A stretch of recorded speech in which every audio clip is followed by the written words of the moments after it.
ഗ്രൂപ്പിൽ പല പല ചോദ്യങ്ങളും സംശയങ്ങളും ഒക്കെ വരുന്നുണ്ട്. അപ്പോഴാണ് ആലോചിച്ചത് ഇങ്ങനെ ഒരു സെഷൻ തന്നെ ഓൺലൈനായിട്ട് എല്ലാവരും കണ്ടുകൊണ്ട് ചെയ്യാം എന്നുള്ളത്. അപ്പോ ചെറിയൊരു തടസ്സം നേരിട്ടു ആദ്യം. പക്ഷെ എങ്കിലും വന്ന് നിങ്ങൾ എല്ലാവരെയും ഒന്ന് നമ്മുടെ ഈ പ്രോഗ്രാമിലേക്ക് സ്വാഗതം ചെയ്യുന്നു. നമ്മുടെ പ്രോഗ്രാമിന്റെ പേര് തന്നെ ഇട്ടിരിക്കുന്നത് സ്ക്രീൻ ഷെയർ ചെയ്യാം. കീടങ്ങളെ അറിയാം, കീടങ്ങളെ തുരത്താൻ. കാരണം നമ്മൾ കൃഷി തുടങ്ങാൻ പോവുകയാണ്, നമ്മുടെ സീസൺ തുടങ്ങി കഴിഞ്ഞു. അപ്പോ നമ്മളെല്ലാവരും നേരിടുന്ന ഒരു പ്രശ്നം എന്ന് പറയുന്നത് കീടബാധയാണ്. അപ്പൊ എന്തൊക്കെ കീടങ്ങൾ എങ്ങനെയൊക്കെയാണ് ബാധിക്കുക എന്നുള്ളത് ഒന്ന് നമുക്ക് കാണാം, നോക്കാം. എന്നിട്ട് ബാക്കി ചർച്ചകളൊക്കെ നമുക്ക് ഗ്രൂപ്പിലാവാം. വളരെ ചെറിയ സമയം കൊണ്ട് നമുക്കൊന്ന് പെട്ടെന്ന് കാര്യങ്ങളൊക്കെ ഒന്ന് അറിയാം.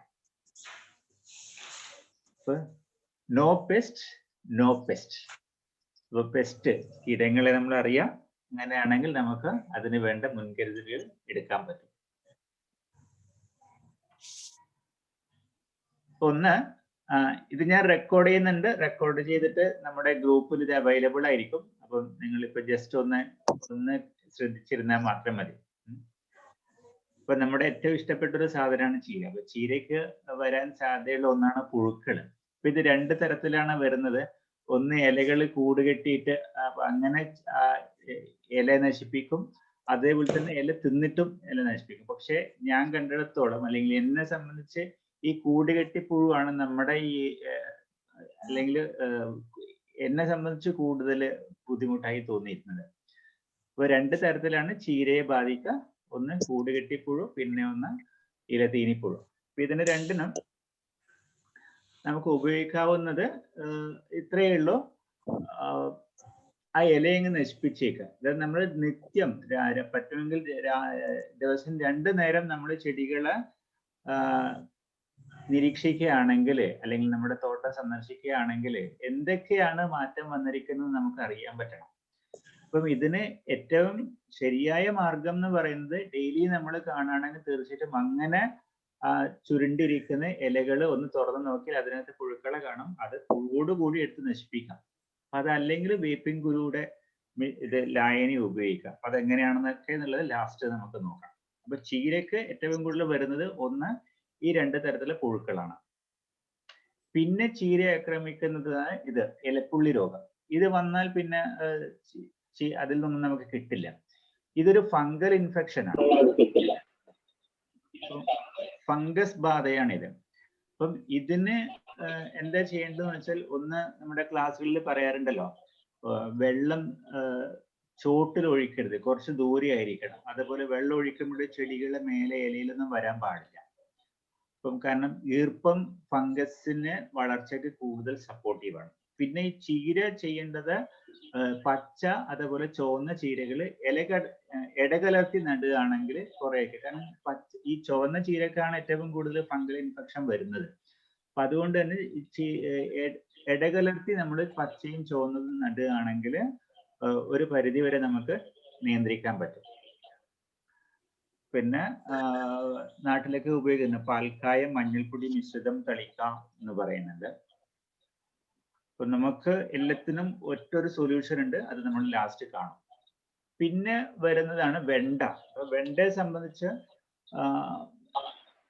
പക്ഷെ ഈ ഒരു പുഴു ഞാൻ കണ്ടത് കുറവാണ്. പക്ഷെ ചില സ്ഥലങ്ങളിൽ ഇങ്ങനെയല്ല, തുരപ്പൻ പുഴുക്കൾ, അത് ചിലപ്പം വെണ്ടയ്ക്ക് കായയെ ആവാം, അതേപോലെ തണ്ടിനെ ആവാം. ഇതിനും വേണ്ടത് നമ്മൾ വേപ്പിൻ പുഴു അല്ലെങ്കിൽ വേപ്പ് എണ്ണ ഉപയോഗിച്ചുള്ള മിശ്രിതങ്ങളാണ് നമ്മൾ ജൈവ രീതിയിൽ നമുക്ക് വളരെ എഫക്റ്റീവ് ആയിട്ടുള്ളത്.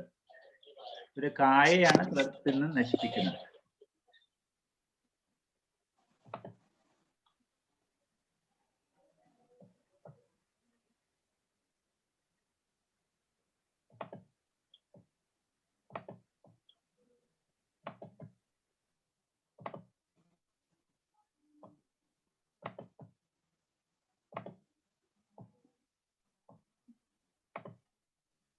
പിന്നെ ഏറ്റവും കൂടുതൽ വെണ്ടയെ ആക്രമിക്കുന്ന ഒന്നാണ് ഇലചുരുട്ടിപ്പുഴു. ഇത് ഇവിടെ കണ്ടില്ലേ, ഇല ഇങ്ങനെ ചുരുണ്ട് അതിനകത്ത് പുഴുക്കളെ കാണാൻ പറ്റും. അത് നമ്മൾ ഇല തൊടുകയാണെങ്കിൽ അത് അതിൽ നിന്ന് ഊർന്നിറങ്ങി താഴത്തേക്ക് വീണു പോകും. വീണ്ടും അതിനകത്തേക്ക് ചെടിയിലേക്ക് തന്നെ കയറും. അപ്പം ഇതിലും എളുപ്പ വഴി അല്ലെങ്കിൽ ശരിയായ വഴി എന്ന് പറയുന്നത് ഇലയോടുകൂടി പുഴു എടുത്ത് നശിപ്പിക്കാം. ഇതൊക്കെ വേണ്ടത് നമ്മൾ ഒരു 2 ദിവസം ഒരു ഗ്യാപ്പ് വന്നുന്നുണ്ടെങ്കിൽ 3-ാമത്തെ ദിവസം പോകുമ്പോഴത്തേക്ക് ചെടിയൊക്കെ നശിച്ചിട്ടുണ്ടായിരിക്കും. അപ്പം പച്ചക്കറി കൃഷി ചെയ്യുമ്പോൾ നിർബന്ധമാണ് നമ്മൾ രാവിലെയും വൈകുന്നേരവും കുറച്ച് സമയം ഇതിന് വേണ്ടി മാറ്റി വെച്ച് ചെടികളൊക്കെ ഒന്ന് തൊട്ട് തലോടി സ്നേഹിച്ച് പരിചരിച്ച് ലാളിച്ച് നമ്മൾ ശുശ്രൂഷിക്കുകയാണെങ്കിൽ മാത്രമേ നമുക്ക് അതിൽ നിന്ന് അവർ അതേപോലെയുള്ള ബെനിഫിറ്റ് അല്ലെങ്കിൽ അതിന്റെ ഫലം തരുള്ളൂ. അപ്പൊ നിർബന്ധമായിട്ടും ഒരു ദിവസം ഒരു തവണ നിർബന്ധമാണ്, 2 തവണ പോയാൽ നമുക്ക് തോട്ടത്തിൽ ചെല്ലാൻ പറ്റുകയാണെങ്കിൽ വളരെ നല്ലത്. അപ്പൊ ഇങ്ങനെയുള്ള ഇതുവരെ പറഞ്ഞ ഫംഗസ് ബാധ ഒഴികെയുള്ളത് നമുക്ക് ആ രീതിയിൽ ഐഡന്റിഫൈ ചെയ്യാൻ പറ്റും, അതിനെ നിയന്ത്രിക്കാൻ പറ്റും. ഇതില് നിയന്ത്രണ മാർഗം എന്ന് പറയുന്ന പുഴുക്കളോട് കൂടി ഇലച്ചുരുളുകൾ ശേഖരിച്ച് നശിപ്പിക്കുക. പിന്നെ വരുന്നതാണ് വെണ്ടയ്ക്ക് ഇങ്ങനെയുള്ള മൊസൈക്ക് രോഗം. അപ്പൊ മൊസൈക്ക് രോഗം എന്ന് വെച്ചാൽ ഇതിന് ഒരു പ്രതിവിധി ഇല്ല. കണ്ടില്ലേ അവിടെ ആ മഞ്ഞളിപ്പ് മൊസൈക്ക് അല്ലെങ്കിൽ മഞ്ഞളിപ്പ് രോഗം എന്ന് പറയാം. അപ്പൊ അവിടെ ഒരു പാറ്റ, ആ വെള്ളീച്ചകൾ പരത്തുന്ന ഒരു രോഗമാണ്. അതായത് ഇതൊരു വൈറസ് ബാധയാണ്. പുഴുക്കളൊക്കെ ഡയറക്റ്റ്ലി നമുക്ക് കാണാൻ പറ്റുന്നതാണ്, അല്ലെങ്കിൽ നശിപ്പിച്ചാൽ പോകുന്നത്. പക്ഷെ ഇതൊരു വൈറസ് ബാധയാണ്. ഈ വൈറസിന്റെ വാഹകരാണ് വെള്ളീച്ച. അപ്പം ഈ മഞ്ഞളിപ്പ് രോഗം ഒഴിവാക്കാൻ വേണ്ടത് വെള്ളീച്ചയെ നശിപ്പിക്കുക എന്നുള്ളതാണ്. അപ്പൊ വെള്ളീച്ച വരാതിരിക്കാൻ എന്ത് ചെയ്യണം? അപ്പൊ അതിന് വന്നതിന് ശേഷമല്ല, ഈ മൊസൈക്ക് രോഗം വന്നു കഴിഞ്ഞാൽ നമുക്ക് അതിനെ നിയന്ത്രിക്കാനും പറ്റില്ല. വന്നാൽ ഒരേ ഒരു വഴി മാത്രമേ ഉള്ളൂ, ആ ചെടിയെ അങ്ങനെ തന്നെ എടുത്ത് ദൂരെ നശിപ്പിച്ച് കളയാം അല്ലെങ്കിൽ കത്തിച്ച് കളയാം. അത് മാത്രമേ ഇതിന് വന്നാൽ നമുക്ക് ചെയ്യേണ്ടതായിട്ടുള്ളൂ. അപ്പൊ വേണ്ടത് വരാതിരിക്കാൻ നോക്കുക എന്നുള്ളതാണ്. അപ്പൊ വരാതിരിക്കാൻ നമുക്ക് വെള്ളീച്ചയെ നിയന്ത്രിക്കണം. വെള്ളീച്ചയെ നിയന്ത്രിക്കാൻ വേണ്ടത് അതിന് മഞ്ഞക്കെണി മറ്റ് അങ്ങനെയുള്ള പല കാര്യങ്ങളുണ്ട്. അപ്പൊ അത് നമുക്ക് ലാസ്റ്റ് കാണാം എന്താണെന്നുള്ളത്. അപ്പൊ മനസ്സിലാക്കേണ്ടത് ഈ ഒരു രോഗം പരത്തുന്നത് വെള്ളീച്ചയാണ്. അതിന്റെ കാരണം എന്ന് പറയുന്നത് വൈറസ് ആണ്. അപ്പൊ വൈറസിന്റെ വാഹകരാണ് വെള്ളീച്ച. അപ്പൊ വെള്ളീച്ചയെ നമ്മൾ നിയന്ത്രിക്കാം. പിന്നെ വെണ്ടയെ ബാധിക്കുന്ന ഒരു അസുഖമാണ് ഈ കണ്ടല്ലോ ഇലപ്പുള്ളി രോഗം എന്ന് പറയും. ഇതും ഒരു ഫംഗൽ ഇൻഫെക്ഷൻ ആണ്. അപ്പം ഫംഗൽ ഇൻഫെക്ഷന് വന്നു കഴിഞ്ഞാൽ അതിൽ ചെയ്യാൻ നമുക്ക് അത്രയേ ഉള്ളൂ, ആ രോഗം ബാധിച്ച ഇലകൾ നശിപ്പിച്ച് കളയാം. കാരണം ആ ഒരു ഏരിയക്ക് മാത്രമേ ഇത് ബാധിച്ചിട്ടുണ്ടാവുള്ളൂ എങ്കിൽ ആ ഒരു ഇല നശിപ്പിക്കുന്നതോടു കൂടി അതിന് പടരാനുള്ള സാധ്യത വളരെ കുറയും. ഇതൊക്കെ നമ്മൾ സൂക്ഷിച്ച് നോക്കുകയാണെങ്കിൽ മാത്രമേ കാണാൻ പറ്റുള്ളൂ. പിന്നെ നമ്മുടെ മുളകിലേക്ക് വരികയാണെങ്കിൽ മുളകിന്റെ ഏറ്റവും വലിയ ഇതാണ് ഇലകുരുടിപ്പ് രോഗം എന്ന് പറയുന്നത്. പക്ഷെ മുരടിപ്പ് എന്നൊക്കെ പറയുന്നത് അത് ആ സ്റ്റേജിൽ എത്തുമ്പോഴാണ് നമ്മൾ കാണുന്നത്. അതിനുള്ള കാരണക്കാരാണ് ഈ 3 എണ്ണം: ഇലപ്പീനും വെള്ളീച്ചയും അതേപോലെ മണ്ടയും. അതായത് ഇതൊക്കെ ആ ഇലയുടെ താഴെ വന്ന് നീരൂറ്റി കുടിക്കുമ്പോഴാണ് ചെടിയുടെ ആരോഗ്യം നശിക്കുന്ന ഇല കുരുടിച്ചു പോകുന്നത്. അപ്പം വേണ്ടത് ഇലകുരുടിപ്പ് വന്നിട്ട് അതിന് ശുശ്രൂഷ ചെയ്യല്ല വേണ്ടത്, ഈ ജീവികള് വരാതിരിക്കാൻ നോക്കണം.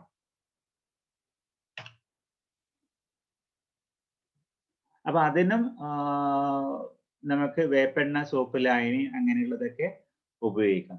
അപ്പൊ ഞാനിതില് ആദ്യത്തെ സെഷനിൽ ഞാൻ ഉദ്ദേശിക്കുന്നത് എന്തൊക്കെയാണ് കീടങ്ങൾ നമ്മളെ ചെടികളെ ആക്രമിക്കാൻ സാധ്യതയുള്ളത്.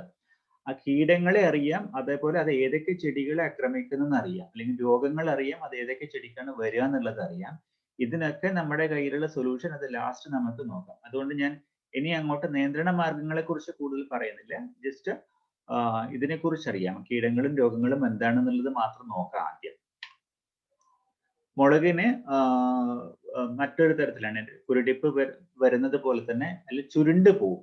അതിനും ഈ വെള്ളീച്ചയാണ് വേറൊരു തരത്തിലുള്ള അല്ലെങ്കിൽ കാറ്റഗറിയിലുള്ള വെള്ളീച്ചയാണ്. അതൊരു വൈറസ് ബാധിച്ചിട്ടാണ് അത് സംഭവിക്കുന്നത്. അപ്പൊ അവിടെയും നമുക്ക് ആ ഒരു രോഗത്തിൽ നിന്ന് രക്ഷപ്പെടുത്താൻ, നമ്മുടെ ചെടികളെ രക്ഷപ്പെടുത്താൻ ഒരു വഴി മാത്രമേ ഉള്ളൂ, വെള്ളീച്ചകളെ നിയന്ത്രിക്കുക. ഈ വെള്ളീച്ചകൾ നിയന്ത്രിക്കാൻ നിങ്ങൾ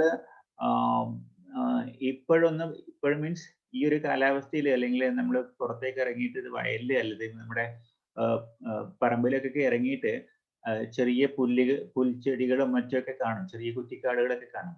ആ കാടുകൾ അനക്കുമ്പോൾ തന്നെ അതിന്റെ ആ ഇലകൾ അനങ്ങുമ്പോൾ തന്നെ വെള്ളീച്ചകൾ കൂട്ടത്തോടെ പറക്കുന്നത് കാണാം. അപ്പൊ വെള്ളീച്ചകൾ നിയന്ത്രിക്കാൻ ഒരു മാർഗം എന്ന് പറയുന്നത് അതായത് ഈ കളസസ്യങ്ങൾ ഒഴിവാക്കാം. അപ്പൊ കളസസ്യങ്ങൾ നമ്മുടെ ധാരണ അത് ചെടികൾക്ക് നമ്മുടെ വിളകൾക്ക് കൊടുക്കുന്ന വളവും വെള്ളവും ഒക്കെ വലിച്ചെടുത്ത് നശിപ്പിക്കും എന്നുള്ളതാണ് നമ്മുടെ ധാരണ. പക്ഷെ അതിനേക്കാൾ കൂടുതൽ ഇങ്ങനെയുള്ള കീടങ്ങളുടെ ഒരു ആവാസ കേന്ദ്രമാണ് ഈ കളസസ്യങ്ങൾ. അപ്പൊ കളസസ്യങ്ങളെ നിയന്ത്രിക്കുമ്പോൾ ഇങ്ങനെയുള്ള കീടങ്ങളെ നമുക്ക് നിയന്ത്രിക്കാൻ പറ്റും. അപ്പൊ അതിനാണ് നമ്മൾ പൊതയിടുന്നത്. അപ്പൊ പൊതയിടുമ്പോൾ കളകൾ ഒരു പരിധിവരെ നമുക്ക് ഒഴിവാക്കാൻ പറ്റും. അപ്പം വിളകളുടെ ഇടയിൽ മറ്റ് സസ്യങ്ങൾ, അത് കളസസ്യങ്ങള് ഒഴിവാക്കാം.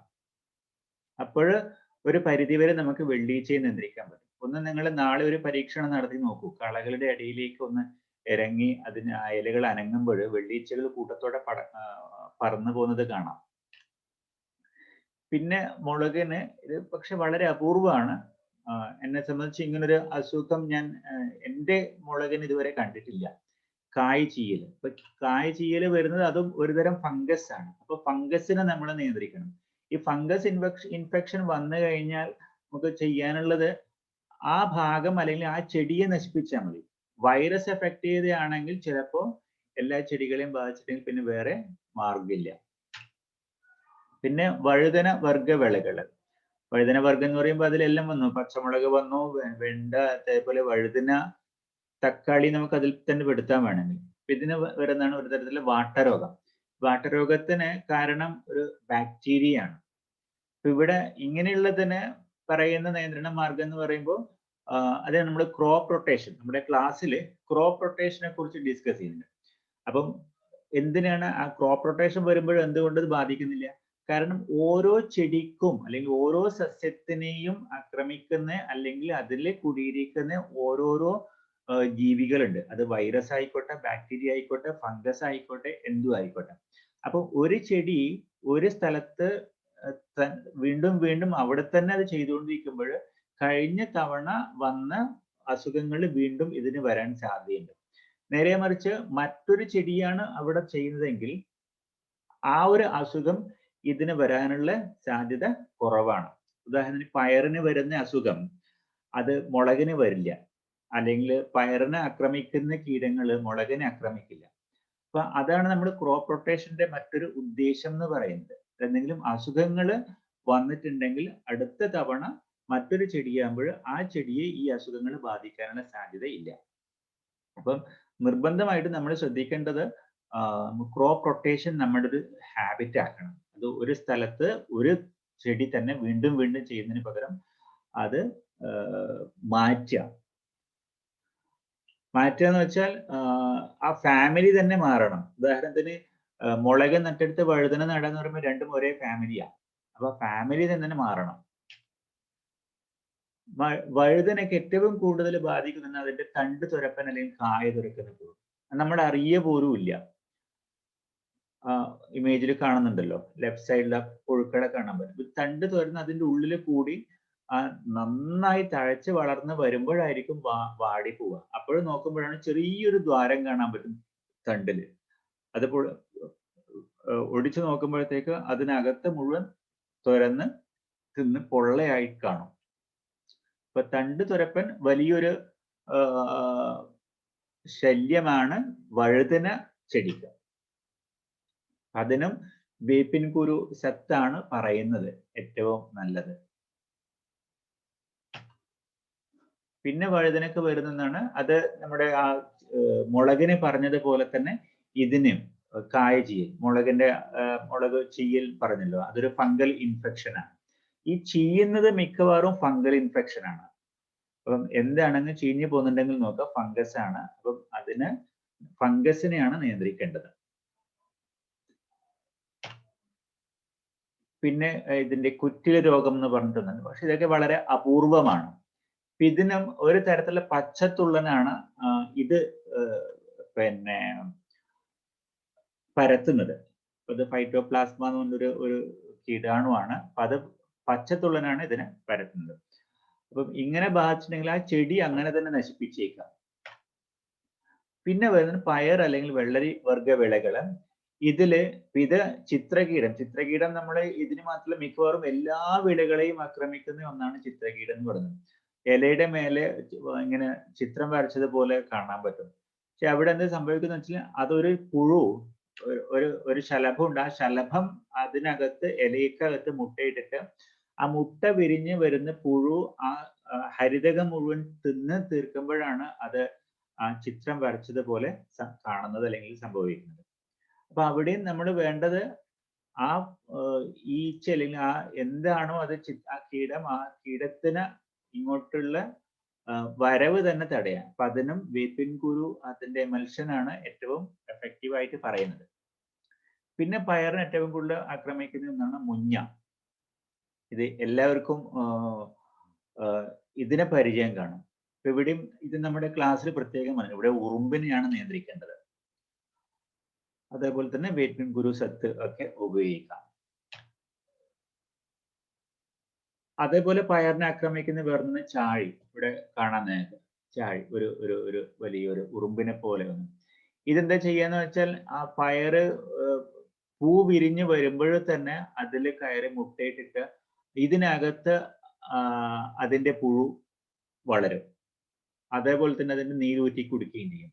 അപ്പം ആ ചാഴിയെ നിയന്ത്രിക്കാനും അവിടെ ഞാൻ നേരത്തെ പറഞ്ഞതുപോലെ അത് ചില ചെടികളാണ് അതിന്റെ ഇഷ്ട ഭക്ഷണം എന്ന് പറയുന്നത്. അപ്പൊ അങ്ങനെയുള്ള ചെടികള് നമ്മുടെ തോട്ടത്തിൽ അല്ലെങ്കിൽ കൃഷിയിടത്തിൽ ഒഴിവാക്കുക, കളകള് ഒഴിവാക്കുക. അപ്പൊ അതിനും ഏറ്റവും നല്ല മാർഗം എന്ന് പറയുന്നത് പൊതയിടൽ ഒരു ശീലമാക്കുക എന്നുള്ളതാണ്. പിന്നെ ഇതൊക്കെ നമുക്ക് ഇങ്ങനെ കാണാവുന്നത് കൊണ്ട് ഇവയൊക്കെ നമുക്ക് കൈകൊണ്ട് തന്നെ എടുത്ത് നശിപ്പിക്കാൻ പറ്റും. അപ്പൊ അതാണ് ഞാൻ തുടക്കത്തിൽ തന്നെ പറഞ്ഞത്, ദിവസം ഒരു 2 നേരമെങ്കിലും 2 നേരം നിർബന്ധമായിട്ടും നമ്മുടെ കൃഷിയിടത്തിൽ ഒന്ന് കറങ്ങാം. പിന്നെ പയറിന് ഇലപ്പേൻ, മുഞ്ഞ പോലെ തന്നെ മറ്റൊന്നാണ് ഇലപ്പേൻ എന്ന് പറയുന്നത്. അതിനും നമ്മുടെ ശുചി ഹോം ഗാർഡനിങ്ങിൽ അതിനുള്ള സൊല്യൂഷൻ ഉണ്ട്. നമ്മളത് ക്ലാസ്സിൽ ഡിസ്കസ് ചെയ്തതാണ്. അതുപോലെ പയറിനെ ആക്രമിക്കുന്ന വേറൊന്നാണ് വെള്ളീച്ച, അതുപോലെ മണ്ടരി. ഇതും നമ്മുടെ കയ്യിൽ സൊല്യൂഷൻ ഉള്ളതാണ്. ഇത് കായ്തുരപ്പൻ, നേരത്തെ പറഞ്ഞ ഇതുപോലെ കായ്തുരപ്പൻ പുഴു, ഇതാണ് പുഴു. അപ്പൊ ഇത് വിരിഞ്ഞ് വരുമ്പോൾ തന്നെ ഇത് തുറന്ന് അതിനകത്ത് കയറി നശിപ്പിക്കും നമ്മുടെ പയറിനെ.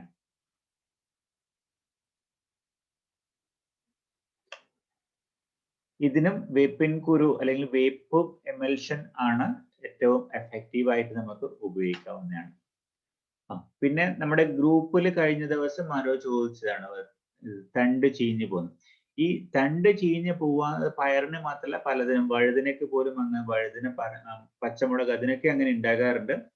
ഇത് ഫംഗൽ ഇൻഫെക്ഷൻ ആണ്. അപ്പൊ ഫംഗൽ ഇൻഫെക്ഷൻ വന്നു കഴിഞ്ഞാൽ നമുക്ക് വേണ്ടത് ആ ചെടിയെ നശിപ്പിക്കുക. കാരണം വേരോടെയാണ് അത് ചീഞ്ഞു പോകുന്നത്. പിന്നെ വെള്ളം ഒഴിക്കുമ്പോൾ ക്ലാസ്സിൽ നമ്മൾ പറയുന്നുണ്ടല്ലോ, തടത്തുനിന്ന് കുറച്ച് മാറി ദൂരം ഒഴിക്കുക. തടം അല്ലെങ്കിൽ അതിന്റെ ചെടിയുടെ മൂട് എന്ന് പറയുന്നത് അത് വരണ്ടിരിക്കണം. വേരെവിടെയാണോ അവിടെ വെള്ളം ഒഴിച്ചാൽ മതി. അതുപോലെ രാത്രി വൈകി വെള്ളം ഒഴിക്കാതിരിക്കുക. കൃത്യസമയം പാലിക്കുക. ഇങ്ങനെയുള്ള കുറെ കാര്യങ്ങൾ നമ്മൾ ശ്രദ്ധിച്ചാൽ തന്നെ ഫംഗൽ ഇൻഫെക്ഷൻ ഒരു പരിധിവരെ നമുക്ക് നിയന്ത്രിക്കാൻ പറ്റും. ഇവിടെയും നേരത്തെ പറഞ്ഞതുപോലെ ക്രോപ്പ് റൊട്ടേഷൻ നമ്മൾ ശീലമാക്കണം.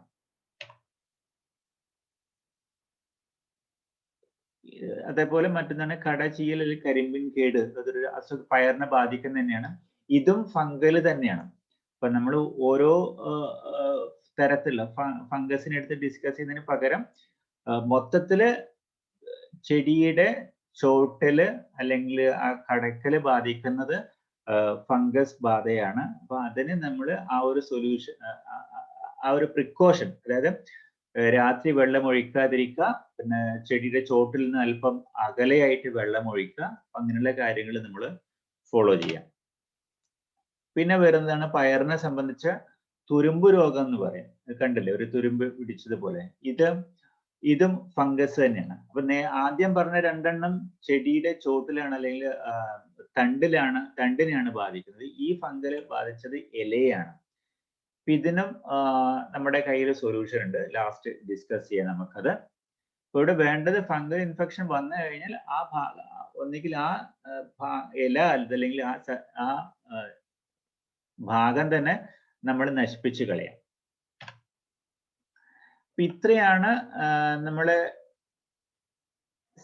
സാധാരണ നമ്മൾ ചെയ്യാറുള്ള പച്ചക്കറി കൃഷികൾ അല്ലെങ്കിൽ വിളകൾ. അപ്പൊ ഇതൊക്കെയാണ് നമ്മൾ സാധാരണ കണ്ടുവരുന്ന അസുഖങ്ങൾ, അതല്ലെങ്കിൽ രോഗങ്ങൾ അല്ലെങ്കിൽ കീടങ്ങൾ. അപ്പം അതിന് എന്താണ് വേണ്ടത്?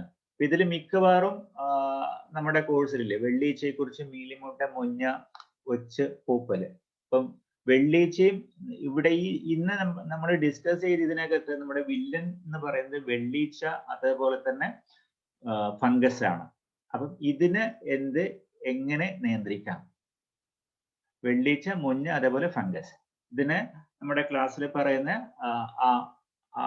സൊല്യൂഷൻ അപ്പക്കാരം, അതേപോലെ തന്നെ ബോറിക് ആസിഡ്. ബോറിക് ആസിഡ് എന്തിനാണ് ഉപയോഗിക്കുന്നത്? അത് നമ്മൾ ഡിസ്കസ് ചെയ്തിട്ടുണ്ട്, ഗ്രൂപ്പിലും നമ്മൾ തന്നിട്ടുണ്ട്. അപ്പൊ അത് ഉറുമ്പിനെ നശിപ്പിക്കാനാണ്. കാരണം മുഞ്ഞ ബാധിക്കുകയാണെങ്കിൽ തീർച്ചയായിട്ടും അതിന്റെ കൂടെ ഉറുമ്പും കാണും. അപ്പൊ ഉറുമ്പിനെ നിയന്ത്രിക്കാം. അപ്പൊ ഇവിടെ നമ്മൾ ആദ്യം ക്ലാസ്സിൽ നമ്മൾ പറഞ്ഞിരിക്കുന്നത് വെള്ളത്തിൽ കലർത്തി കൊടുക്കുക എന്നുള്ളതാണ്. പക്ഷെ അതിന് ചെറിയൊരു മാറ്റം ഞാൻ വരുത്തിയിട്ടുണ്ട്. ഞാനത് ടെസ്റ്റ് ചെയ്ത് നോക്കിയിട്ട് എൻ്റെ റിസൾട്ട് കിട്ടിയത് കൊണ്ട് ഞാനിതിൽ അതിൽ മാറ്റം വരുത്തിയത്. ഒരു 5 സ്പൂൺ പഞ്ചസാര, 2 സ്പൂൺ ബോറിക് ആസിഡ്, 3 സ്പൂൺ തേങ്ങ ചിരകിയത്. ഇതിൽ വേണമെങ്കിൽ അതൊന്ന് നന്നായിട്ട് മിക്സ് ആവാൻ വേണ്ടിയിട്ട് ആവശ്യത്തിന് വെള്ളം ചേർക്കാം, നിർബന്ധമാണെങ്കിൽ മാത്രം. ഇത് നന്നായി മിക്സ് ചെയ്യുക. നന്നായി മിക്സ് ചെയ്തിട്ട് ഉറുമ്പിന്റെ കോളനിക്ക് സമീപം അത് കൊണ്ടുവയ്ക്കുക. സാധാരണ നമ്മൾ DDT മറ്റ് BHA ഒക്കെ ചെയ്യുന്ന സമയത്ത് ഒറ്റയടിക്ക് അത് പൊടി ഇടാൻ നമ്മൾ വിചാരിക്കുമ്പോൾ തന്നെ ഉറുമ്പ് നശിച്ചു പോകും. അത്ര വിഷമാണത്. പക്ഷെ ഇത് അങ്ങനെയുള്ളൊരു വിഷമല്ല. അപ്പം ഉറുമ്പ് എന്താ ചെയ്യുന്ന വെച്ചാൽ ഈ പഞ്ചസാരയും തേങ്ങ ചിരവിയതൊക്കെ ഉള്ളത് കൊണ്ട് അത് എടുത്ത് കൂട്ടിലേക്ക് കൊണ്ടുപോകും. ഇപ്പൊ കൂട്ടിൽ കൊണ്ടുപോയിട്ട് ആ കോളനി മുഴുവൻ നശിക്കും. അതിന് 2-3 ദിവസമെങ്കിലും സമയം കൊടുക്കണം നിങ്ങൾ. അപ്പൊ അങ്ങനെ സാവധാനം മാത്രമേ അത് നശിക്കുള്ളൂ. അപ്പൊ ആ ഒരു കോളനി നശിക്കും. ഇനി വേറെ എവിടെയെങ്കിലും ഉറുമ്പ് വരാം, അവിടെയും ഇത് തന്നെ അപ്ലൈ ചെയ്യാം വന്നു കഴിഞ്ഞാൽ. അവിടെ വെയിറ്റ് ചെയ്യണം. ഒരു 2 ദിവസം നിർബന്ധമായിട്ട് നമ്മൾ വെയിറ്റ് ചെയ്യേണ്ടി വരും, അത് പൂർണ്ണമായി ആ കോളനി നശിച്ചു പോകാൻ വേണ്ടിയിട്ട്. ഉറുമ്പിനെ നശിപ്പിക്കാൻ ഈ ഒരു മെത്തേഡ് ഉപയോഗിക്കാം. പിന്നെ ബേക്കിംഗ് സോഡ അല്ലെങ്കിൽ അപ്പക്കാരം. അപ്പൊ അതും ബേക്കിംഗ് സോഡ, അപ്പക്കാരം രണ്ടും രണ്ടാണെന്ന് പറഞ്ഞിട്ടുണ്ട്. അതെന്താണെങ്കിൽ നിങ്ങൾക്ക് കിട്ടുന്നത് നിങ്ങൾ ഉപയോഗിച്ചോളൂ. അപ്പൊ അത് 1 ലിറ്റർ വെള്ളത്തിന് 1 ടീസ്പൂൺ ബേക്കിംഗ് സോഡ, 1 ടീസ്പൂൺ വേപ്പെണ്ണ. നമ്മുടെ ക്ലാസ്സിൽ ആദ്യം പറഞ്ഞിരിക്കുന്നത് വെജിറ്റബിൾ ഓയിൽ എന്നാണ്. അത് ഞാനൊരു ചെറിയൊരു മാറ്റം വരുത്തി വേപ്പെണ്ണയ്ക്ക്. ഇവിടെ വേപ്പെണ്ണ ഉപയോഗിക്കാൻ എന്താ കാരണം എന്ന് വെച്ചാൽ നമ്മൾ ഇതുവരെ ഡിസ്കസ് ചെയ്ത എല്ലാ ഇൻഫെക്ഷനും, ഫംഗൽ ആയിക്കോട്ടെ അല്ലാതെ മറ്റ് പെസ്റ്റ് ആയിക്കോട്ടെ, ഇതിനൊക്കെ എല്ലാത്തിലും പറഞ്ഞിരിക്കുന്ന സൊല്യൂഷൻ വേപ്പിൻ കുരു സത്ത് അല്ലെങ്കിൽ വേപ്പിന്റെ ലായനി എന്നൊക്കെയാണ്. അപ്പൊ നമ്മുടെ ശ്രീ ഹോം ഗാർഡനിങ്ങിനകത്ത് നമുക്ക് ചെറിയൊരു മാറ്റം വരുത്തിയാൽ ഇതൊരു എല്ലാത്തിനും എതിരെ നമുക്ക് ഉപയോഗിക്കാൻ പറ്റും. അപ്പോൾ 1 ലിറ്റർ വെള്ളം, 1 ടീസ്പൂൺ ബേക്കിംഗ് സോഡ, 1 ടീസ്പൂൺ വേപ്പെണ്ണ, പിന്നെ 1 ടീസ്പൂൺ ഓർഗാനിക് സോപ്പ് പൊടി. അത് നിങ്ങൾക്ക് ഇപ്പോഴും കിട്ടുന്ന ഡിറ്റർജന്റ് ഏത് വേണമെങ്കിലും ഉപയോഗിച്ചോളൂ തൽക്കാലം. ഇതെല്ലാം നന്നായി കലർത്തിയിട്ട് ഏത് കീടങ്ങൾക്കും, നേരത്തെ പറഞ്ഞ എല്ലാ കീടങ്ങൾക്കും എതിരെ നമുക്കിത് ഉപയോഗിക്കാം, സ്പ്രേ ചെയ്യാം. പിന്നെ ശ്രദ്ധിക്കേണ്ടത്, ഇതൊക്കെ നല്ല വെയിലുള്ള സമയത്ത് രാവിലെ ഒരു 9 മണി 10 മണിക്കൊക്കെ ചെയ്തു കഴിഞ്ഞാൽ ചിലപ്പോൾ ചെടിക്ക് അത് താങ്ങാൻ പറ്റില്ല. അപ്പം ഇതൊക്കെ ചെയ്യുമ്പോൾ രാത്രി സന്ധ്യക്ക് അല്ലെങ്കിൽ വൈകുന്നേരം ചെയ്യുന്നതായിരിക്കും നല്ലത്. പിന്നെ മാത്രമല്ല, മിക്കവാറും കീടങ്ങൾ ആക്റ്റീവ് ആകുന്നത് രാത്രികാലങ്ങളിലാണ്. അപ്പം ഇതൊക്കെ അപ്ലൈ ചെയ്യുന്ന സമയത്ത് വൈകുന്നേരം ചെയ്യുകയാണെങ്കിൽ നന്നായിരിക്കും. പിന്നെ വേറൊന്ന് ശ്രദ്ധിക്കേണ്ടത്, അപ്ലൈ ചെയ്തു അടുത്ത ദിവസം പോയിട്ട് നോക്കണം.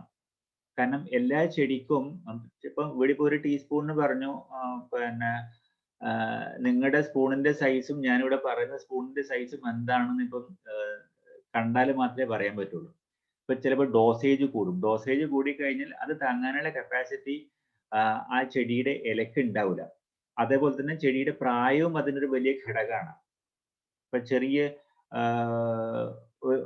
ഒരാഴ്ച 2 ആഴ്ച പ്രായമായ ചെടിക്ക് നിങ്ങൾ 2 മാസം പ്രായമായ ചെടിക്ക് കൊടുക്കുന്ന അതേ ഡോസിൽ കൊടുത്തു കഴിഞ്ഞാൽ ചിലപ്പോൾ ഇത് കരിഞ്ഞു പോകും. അപ്പം ഇത് ഏത് കീടനാശിനിയാണെങ്കിലും ഒരു ടെസ്റ്റ് ഡോസ് കൊടുത്ത് നിങ്ങൾ സാറ്റിസ്ഫൈഡ് ആയിട്ട് വേണം അത് കണ്ടിന്യൂ ചെയ്യാൻ. വളരെ ഇമ്പോർട്ടൻ്റ് ആണ്.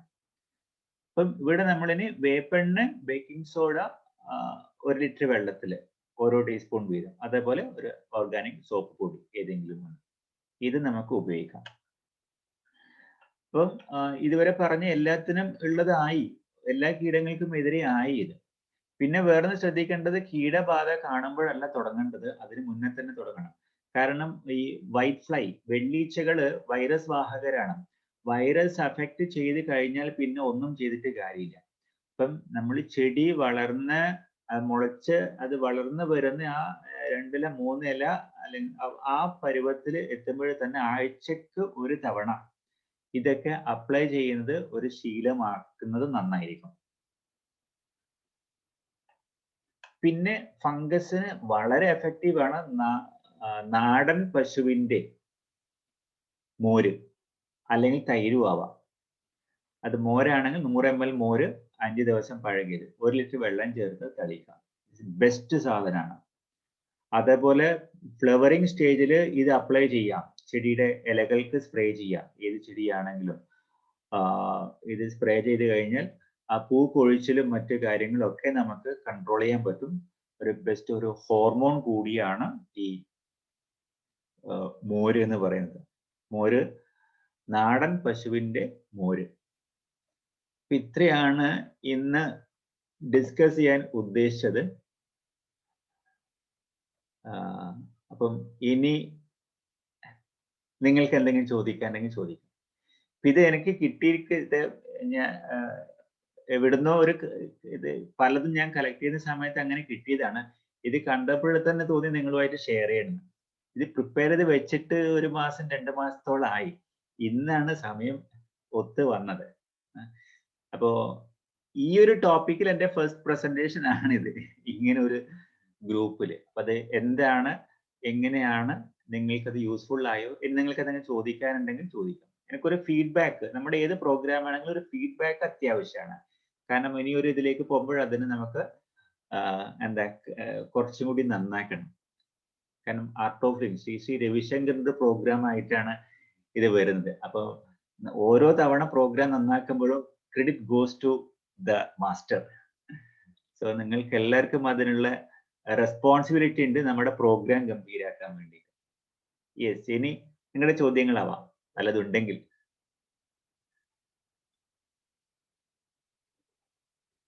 എല്ലാവരും ഒന്ന് കാണാമറയത്ത് നിന്ന് വീഡിയോ ഓൺ ആക്കി വരൂ. ജീവാമൃതം ഒഴിക്കപ്പോഴേ എങ്ങനെയാ ഒഴിക്കുക? അകലെ കടക്കിന് നീക്കി ഒഴിക്കണം അത് ജീവാമൃതം ഏതാണെങ്കിലും. കടക്കൽ ചെടിയുടെ വേര് എവിടെയാണ് കാണുക? ചെടിയുടെ വേര് കടക്കലല്ല, കടക്കൽ നിന്ന് പുറത്തേക്കാണ് പോകുന്നത്. അപ്പം എവിടം വരെ വേരെത്താൻ സാധ്യതയുണ്ട് അവിടം വരെ കൊടുക്കണം, അവിടെയാണ് കൊടുക്കേണ്ടത്. അതിന് അളവൊന്നുമില്ലല്ലോ പ്രത്യേകിച്ച് ജീവാമൃതത്തിന്? അങ്ങനെ അത്യാവശ്യം പ്രത്യേകിച്ച് അളവില്ല എന്ന് വെച്ച് കഴിഞ്ഞാൽ നമുക്ക് എത്ര വെള്ളം വേണം ഒരു ദിവസം? ഒരു അളവില്ല എന്ന് വെച്ചാൽ ഇഷ്ടംപോലെ വെള്ളം കുടിച്ചു കഴിഞ്ഞാൽ പിന്നെ കുടിക്കേണ്ടി വരില്ല. അതുപോലെ തന്നെ അപ്പൊ ഒരു ചെടിയെ സംബന്ധിച്ച് സപ്പോസ് ഒരു ഗ്രോ ബാഗിലാണ് നമ്മൾ ഒഴിക്കുന്നതെങ്കിൽ ഗ്രോ ബാഗിൽ ഒരു 250 മില്ലി മതി ഒരു ഗ്രോ ബാഗിൽ ഒരു തവണ ചെയ്യുമ്പോൾ. അതിന് കണക്കാക്കിയിട്ട് അപ്ലൈ ചെയ്യാം. അളവില്ലാന്ന് വെച്ചിട്ട് 4 ലിറ്റർ 5 ലിറ്റർ ഒരു ഗ്രോ ബാഗിൽ ഒഴിച്ചു കഴിഞ്ഞാൽ ചെടി അങ്ങ് നശിച്ചു പോകും. പിന്നെ വേറൊന്ന്, ഇത് കൃഷിയാണ്. ഒരിക്കലും ഒരു ക്ലാസ് റൂമിൽ കേട്ടിട്ട് നമുക്കിത് പഠിക്കാൻ പറ്റില്ല. പഠിക്കുന്നത് മുഴുവൻ നമ്മൾ ചെയ്യുമ്പോൾ മാത്രമാണ്. ഞാനും പഠിച്ചുകൊണ്ടിരിക്കുന്നത്. ഇന്ന് പുതിയൊരു സംരംഭം ഞാൻ തുടങ്ങി കഴിഞ്ഞു. അതിന്റെ റിസൾട്ട് ഒക്കെ കിട്ടിയതിന് ശേഷം ഞാൻ അത് ഷെയർ ചെയ്യാം. 2 മാസം എടുക്കും റിസൾട്ട് കിട്ടാൻ വേണ്ടിയിട്ട്. യെസ്, വേറെ ഓർഗാനിക് സോപ്പ് പൊടി എന്താണ്? ഓർഗാനിക് സോപ്പ് പൊടി എന്താണ് എന്നുള്ളത് ഞാൻ ഗ്രൂപ്പിൽ വളരെ വിശദമായിട്ട് 2 പോസ്റ്റ് ഇട്ടിട്ടുണ്ടായിരുന്നു. കണ്ടിരുന്നു എന്നറിയില്ല. കണ്ടിട്ടില്ല. നമ്മുടെ ഗ്രൂപ്പ് അത്യാവശ്യം നോക്കണം. കാരണം ഇതേ ചോദ്യം ചോദിച്ചപ്പോ ഞാൻ പറഞ്ഞു ഒറ്റ വാക്കിൽ ഉത്തരം പറയാവുന്നതല്ല ഇത്, എനിക്ക് 2 ദിവസം സമയം തരുമെന്ന് പറഞ്ഞിട്ട് ഒരു കാര്യം ഞാൻ വീണ്ടും അത് ഒന്ന് പോസ്റ്റ് ചെയ്യാം ഗ്രൂപ്പിൽ. അത് ഇനി ഓർഗാനിക് സോപ്പ് പൊടി എന്താണെന്ന് വെച്ച് ചോദിച്ചു കഴിഞ്ഞാൽ പതഞ്ജലിയുടെയും ശ്രീശ്രീയുടെയും സോപ്പൊക്കെ വരുന്നുണ്ടല്ലോ, അത് ഓർഗാനിക് ആണെന്ന് അങ്ങ് മനസ്സിൽ സങ്കല്പിച്ചിട്ട് അങ്ങ് ഉപയോഗിക്കാം. അത്ര ഇപ്പൊ ചെയ്യാൻ പറ്റുള്ളൂ. ശരി സാർ. ഓക്കെ, വേറെ ജയ് ഗുരുദേവ് സാർ. ജയ് ഗുരുദേവ് സാർ. ജയ് ഗുരുദേവ്. ആരാണ്? നമ്മൾ ഈ ഇലകളും കേടുവന്ന ഇലകൾ നശിപ്പിക്കുന്നു പറഞ്ഞല്ലോ, അപ്പൊ നമ്മൾ എങ്ങനെയാണ് നശിപ്പിക്കേണ്ടത്? അത് വൈറസ് എഫക്ട് ചെയ്തതാണ്. എങ്ങനെ നശിപ്പിക്കാന്ന് വെച്ചാൽ ഇതൊന്നും ഇപ്പം മഞ്ഞളിപ്പ് പറഞ്ഞല്ലോ, ഇപ്പൊ മഞ്ഞളിപ്പ് വൈറസ് ബാധയാണ്. അപ്പൊ വൈറസ് തനിയെ അത് ചെടിയെ അന്വേഷിച്ച് പോകുന്നില്ല, വൈറ്റ് ഫ്ലൈസ് ആണ് അതിനെ കൊണ്ടുപോകുന്നത്. അപ്പം നമുക്ക് ധാരാളം സ്ഥലം ഉണ്ടെങ്കിൽ എവിടെയെങ്കിലും ദൂരെ അങ്ങ് കൊണ്ടുപോയി കളഞ്ഞാൽ മതി. ഇനി അത്രക്കൊന്നും സ്ഥലം അടുത്ത് ഇടാൻ പാടില്ല അല്ലേ? അടുത്തിട്ട് കഴിഞ്ഞാൽ വീണ്ടും ബാധിക്കൂലേ? അടുത്തിട്ട് കഴിഞ്ഞാൽ പിന്നെ വീണ്ടും ബാധിക്കുമല്ലോ. അതല്ലേ നമ്മൾ ഇപ്പോഴും പഠിച്ചുകൊണ്ടിരിക്കുന്നത്. ബ്രേക്ക് ദ ചെയിൻ, പുറത്തു പോകരുത്, കൈ കൊടുക്കരുത് ഇല്ലേ? ഷെയ്ക്കാൻഡൊക്കെ പോയില്ലേ, ഇപ്പം നമസ്കാരം നമസ്തയിലെത്തിയില്ലേ നമ്മള്. അപ്പൊ അടുത്ത് എന്തായാലും വെക്കരുത്. അത് ഉണക്കി കത്തിച്ച് കളയുന്നതായിരിക്കും കുറച്ചും കൂടി നല്ലത്.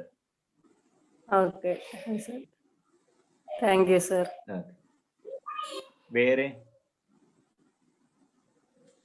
ബാബു ഒന്ന് വീഡിയോ ഓൺ ചെയ്യോ? നിലമ്പൂർ ബാബു.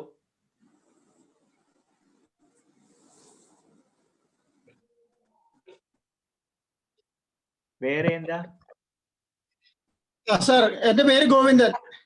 പറയൂ. ഞാൻ കർഷകന് ഒരു അധ്യാപകനാണ്. കർഷകൻ എന്നുള്ള നിലയ്ക്കൊന്നും ഒട്ടും എത്തിയിട്ടില്ല. എന്നാലും ഇപ്പൊ ഒരു വാടക സ്ഥലത്തൊക്കെയാണ് താമസം. അപ്പൊ ഇവിടെയുള്ള എല്ലാ ദിവസവും തോട്ടത്തിലേക്ക് പോകുന്നൊന്നും പറയാൻ പറ്റില്ല. അപ്പൊ എന്തായാലും അതിൽ കുറച്ച് മുളകുകള്, അങ്ങനെ ചില വലിയ വൃക്ഷങ്ങളാവുന്ന ഫലവൃക്ഷങ്ങളൊക്കെ നട്ടുപിടിപ്പിച്ചിട്ടുണ്ട്. അപ്പൊ മുളക് ഏറ്റവും പ്രധാന പ്രശ്നം ഇപ്പൊ നേരിടുന്നത് വെള്ളീച്ച തന്നെയാണ്. ഞാൻ എന്റെ ഫസ്റ്റ് ക്ലാസ് കഴിഞ്ഞ് ബയോഗാർബേജ് എൻസൈം ഉണ്ടാക്കിയിട്ടുണ്ട്. അതിന്റെ ഒരു നിലവാരം പരീക്ഷണാർത്ഥം ഞാൻ ഈ വെള്ളീച്ചയ്ക്ക് പരീക്ഷിച്ചുകൊണ്ടിരിക്കുകയാണ്. ഇപ്പൊ ഒരു 4-5 തവണ ഞാൻ അടിച്ചു. നല്ല ഒട്ടും ശ്രദ്ധിക്കാണ്ട് കരിഞ്ഞു വീഴാറായിരുന്ന ചെടികളൊക്കെ എണീറ്റ് തിന്നു, ഉഷാറായി. അതൊക്കെ നടക്കണ്ട്. പക്ഷെ വെള്ളീച്ച പൂർണ്ണമായിട്ട് പോണൊന്നുമില്ല. വീണ്ടും 2-3 ദിവസം കൂടുമ്പോ വീണ്ടും ഈ 2 ml 1 ലിറ്ററില് എന്നുള്ള രീതിയിൽ അടിക്കേണ്ടി വരുന്നുണ്ട്. വെള്ളീച്ചക്ക് എൻസൈം മാത്രം പോരാ, എൻസൈം ഒരു ഗ്രോത്ത് പ്രൊമോട്ടർ എന്നുള്ള രീതിയിലാണ് വരുന്നത്. വെള്ളീച്ചക്ക് നമ്മൾ ഈ പറഞ്ഞ ഞാൻ ഇപ്പോഴും തന്നല്ലോ ഇതിനകത്ത്, അത് തന്നെ ഉപയോഗിക്കണം, വേറെ വഴിയില്ല. പിന്നെ അത് ചെടിയുടെ ഏത് കീടങ്ങളാണെങ്കിലും ചെടിയുടെ ഇലയുടെ അടിഭാഗത്താണ്. അപ്പൊ നമ്മൾ സ്പ്രേ ചെയ്യുന്നത് അടിയിലാണ് സ്പ്രേ ചെയ്യുന്നത്. അത് വളരെ ഇമ്പോർട്ടന്റ് ആണ്.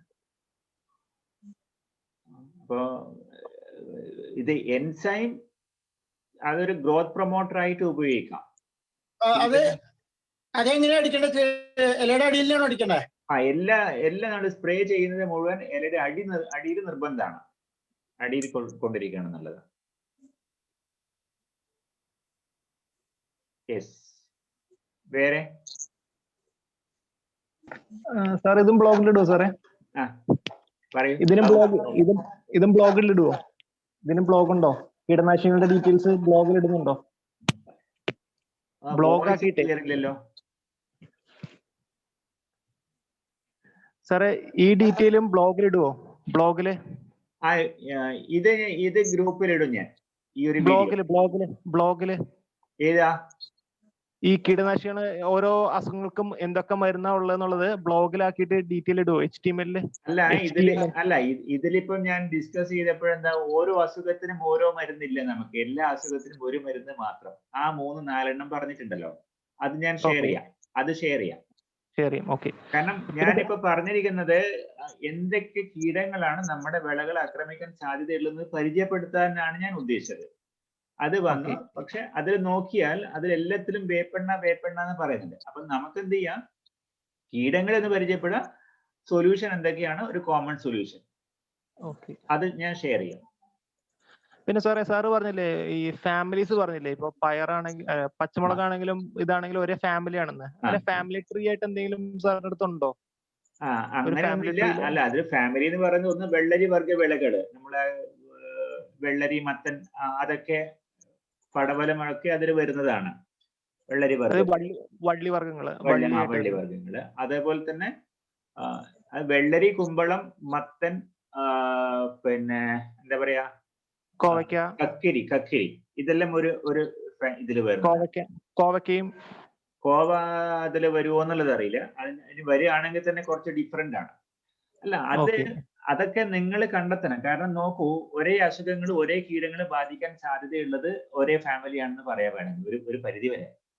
ഇതൊക്കെ എന്റെ ഒരു ഫൈൻഡിങ്സ് ആണ്, വേറെ ആരുമായിട്ട് ഷെയർ ചെയ്യണ്ട. ഒരേ അസുഖങ്ങൾ വരുന്നത് ഒരേ ഫാമിലിയാണ് എന്ന് തൽക്കാലം മനസ്സിലാക്കാം. ഓക്കെ. അല്ല, ഞാൻ പറഞ്ഞ ശാസ്ത്രീയമായിട്ട് ഡിവൈഡ് ചെയ്തിട്ടില്ല. അല്ലല്ല, ശാസ്ത്രീയമായി ഡിവൈഡ് ചെയ്തിട്ടുണ്ട്. പക്ഷെ നമ്മൾ അത്ര ശാസ്ത്രീയതയിലേക്ക് പോണ്ട. ശാസ്ത്രീയതയിലേക്ക് വല്ലാണ്ട് പോയതാണ് നമ്മുടെ എല്ലാ പ്രശ്നങ്ങൾക്കും കാരണം. പിന്നെ സാറിന്റെ ബ്ലോഗുകള് ഇടാറുണ്ട്. ഞാൻ പറയുമ്പോഴേ സാറ് ബ്ലോഗുകൾ ഒരു ഇൻഡെക്സ് ആക്കിയിട്ട് ഇടുവോ? ഇപ്പൊ ഞാൻ ആലോചിക്കുന്നുണ്ട്. ഈ മാസം ഒന്നുമില്ല, ആലോചിക്കുന്നുണ്ട്. എന്താ വെച്ചാല് സാറിന്റെ ബ്ലോഗുകൾ ഇഷ്ടംമാതിരി ഉണ്ട്. ഒന്ന് റെഫർ ചെയ്യണമെങ്കിൽ ഒരു റെഫറൻസ് ആയിട്ട് ഞാനത് പ്ലാൻ ചെയ്യുന്നുണ്ട്. ഒന്ന് സമയം കിട്ടാത്തതുകൊണ്ട് മറക്കാം. Okay sir. വേറെ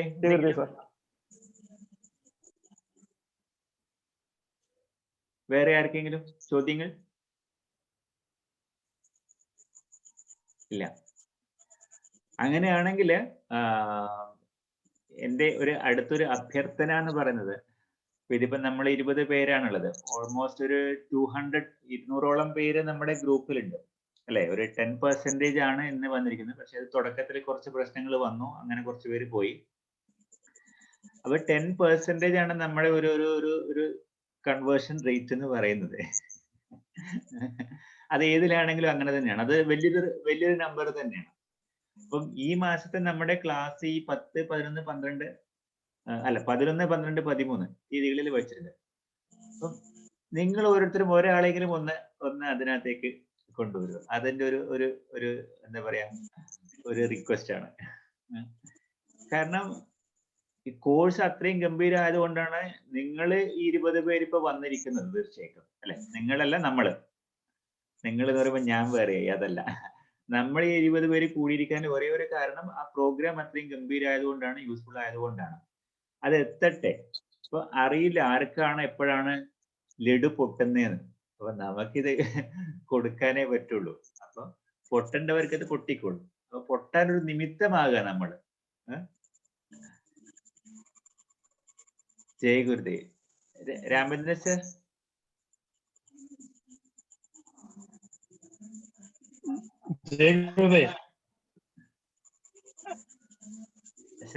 വൈദ്യവേളയിൽ അധികം സംസാരിക്കുന്നില്ല.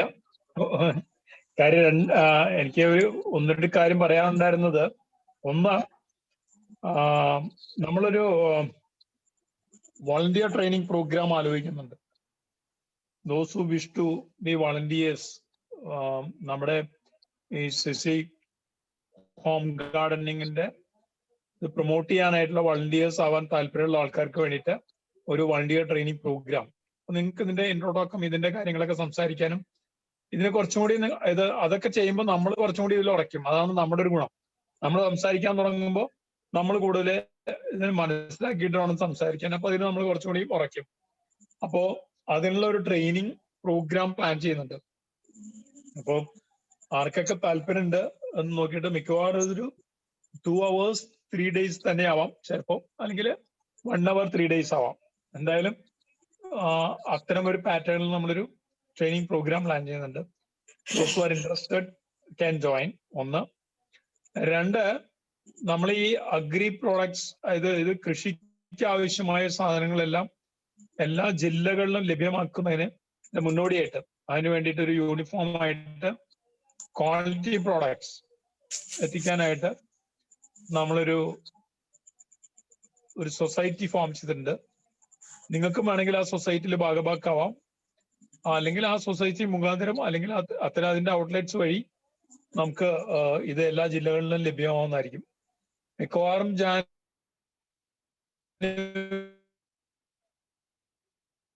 മുതൽ അത് പൂർണ്ണമാവാണ്ട് അതൊന്ന്. അപ്പോ ഇതാണ് നമ്മുടെ ഡെവലപ്മെന്റ് എന്നുള്ള നിലയ്ക്ക് ഉള്ളത്. പിന്നെ നമ്മുടെ ഓരോ ജില്ലകളിലും ഇതിന്റെ പ്രവർത്തനം കുറച്ചും കൂടി ശക്തമാക്കാനുണ്ട്. അപ്പൊ അതിന് നിങ്ങളുടെയൊക്കെ എല്ലാ സഹായങ്ങൾ ആവശ്യമുണ്ട്.